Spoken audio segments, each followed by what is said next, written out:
Welcome to Part of My Imagination. I'm Imagination and you're the Imaginers.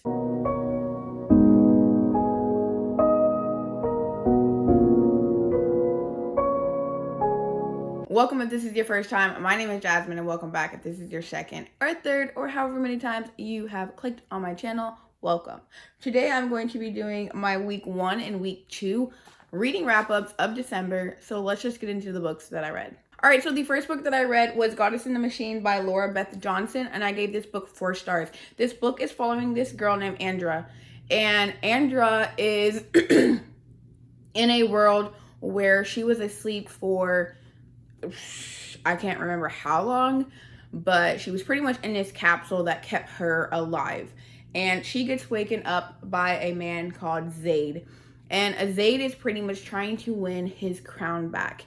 And in order to do that, he must awaken Adria. She doesn't know. She gets randomly woken up. She believes that she is on this other planet where she was actually supposed to go to. And she just wants to get to her colony. She wants to get back to her family, her friends. And Zaid is going to, quote unquote, help her do that. But he has plans of his own. So I really enjoyed this book. I'm quite excited to get to the second one. Andrea was kind of frustrating just a little bit, but it wasn't anything that was unbearable. And you learn to fall in love with Zaid quite quickly, actually. He has a very, what's the word? I don't know. I don't have the word. But he's a very interesting character. He's one of the characters that he shows 2 different types of emotions, and although he's out for himself, you can kind of see the relationship developing between the 2 main characters. Not that it is romantically, just overall the character development together. So I highly recommend this book. Alright, the next book is An Unkindness of Ghosts by Rivers Solomon, and I gave this book also 4 stars.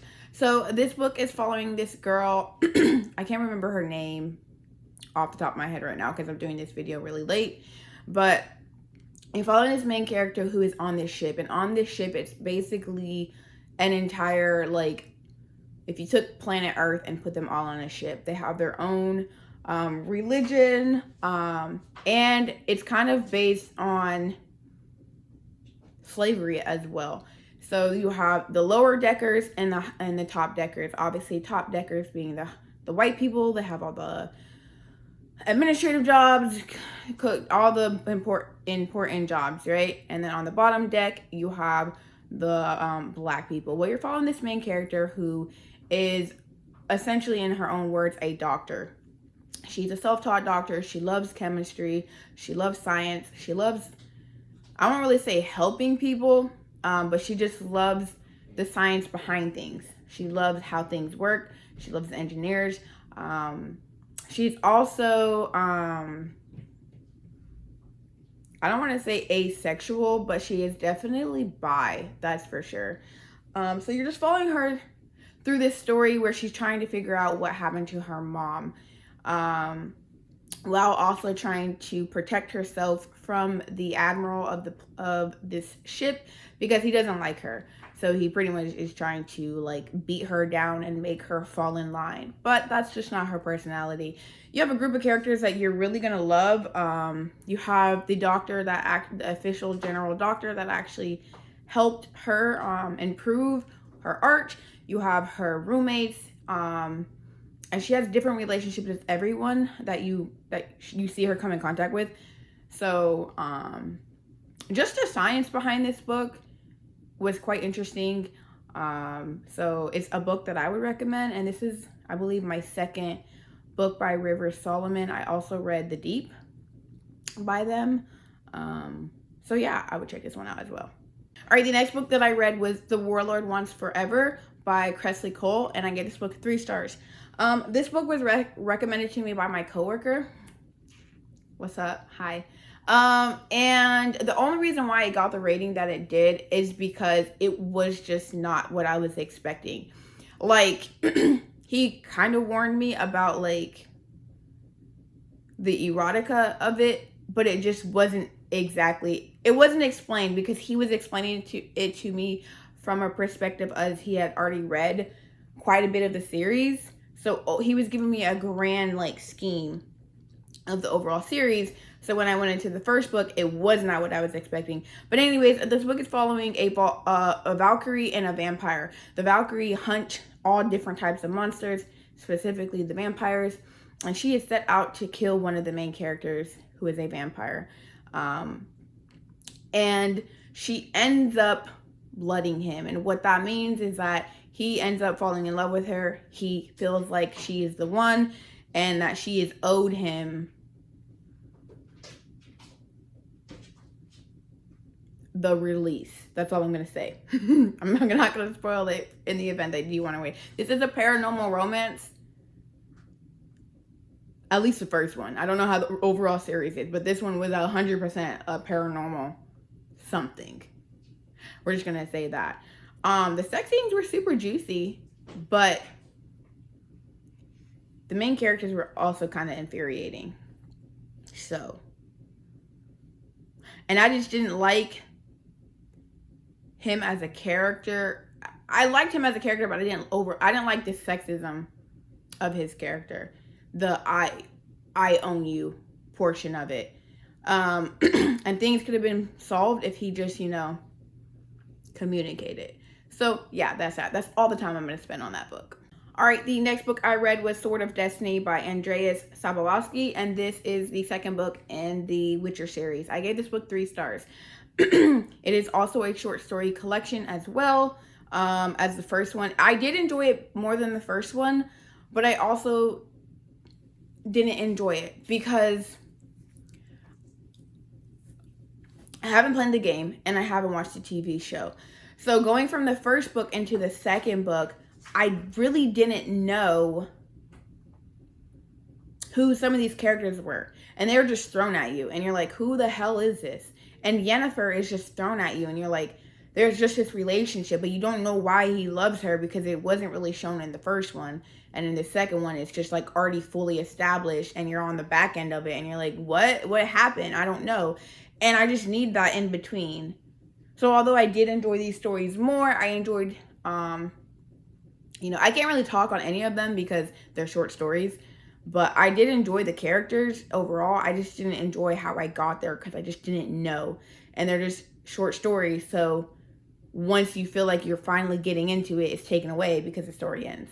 So yeah, still going to continue on with it. I did enjoy them enough to still want to continue. So yeah.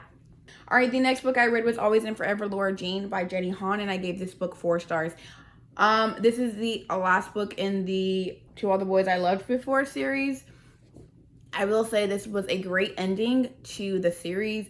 As an overall instance of, if I'm combining all 3 books, it was a great series. I didn't really enjoy, how could I say I didn't enjoy one? The first one was very frustrating. The second one was much better.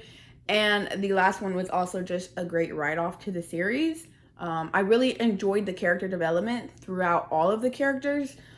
In the beginning, you see her go through quite a bit of changes. Excuse me. If you don't know what this series is about, it's essentially following this girl named Laura Jean. And Laura Jean, every time she falls in love with somebody and falls out of love with them, she writes them a love letter. She pretty much tells them the moment that she fell in love with them, what she liked about them, and then sending it off saying, hey, that's it. Well, I'm not going to spoil it, but somehow, some way, those letters get sent out to all of the people that she ever wrote one to. That gets her into a world of, I guess you can say, trouble. Not necessarily in a bad way, but obviously it's things that she has to deal with. Certain things happen, and then she ends up doing a fake relationship with a boy named Peter. And that's kind of where you're going from there. I love Peter. What I can say is, in the first book, I can't say anything without spoiling the entire series. But Peter deserves better. In every single one of these books, whether that's through her treating him at school or whatever have you, Peter deserves better. And I mean, I'm still happy with the ending, but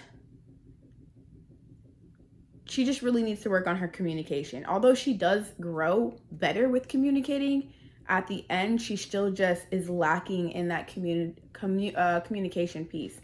But overall, I rate the series about a 3.5, 4 stars. All right, the next book that I read is The Girl Who Drank the Moon by Kelly Barnhill, and I gave this book 5 stars. This was one of my favorite books of 2020, and this is following a girl. Actually, that's not true. It is following a girl, but it's following a kind of group of characters, or I should say situations. The two main characters are Zan, who is a witch that lives in the woods, and the second character is Luna. Well, Luna gets brought to Zan because there is this village that every single year they sacrifice the youngest baby born into this community or this village.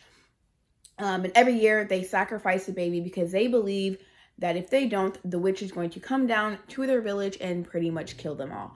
Well, Zan has a different perspective from that, and every year she doesn't understand why, but she knows every year around the same time there is going to be a baby left in the forest. She doesn't know why, she can't understand why, she just believes that these mothers are abandoning their babies. So she takes them across the world and she gives them to a good, willing home. Well, somehow, some way, she ends up falling in love with Luna and ends up feeding her too much moonlight, giving her magic.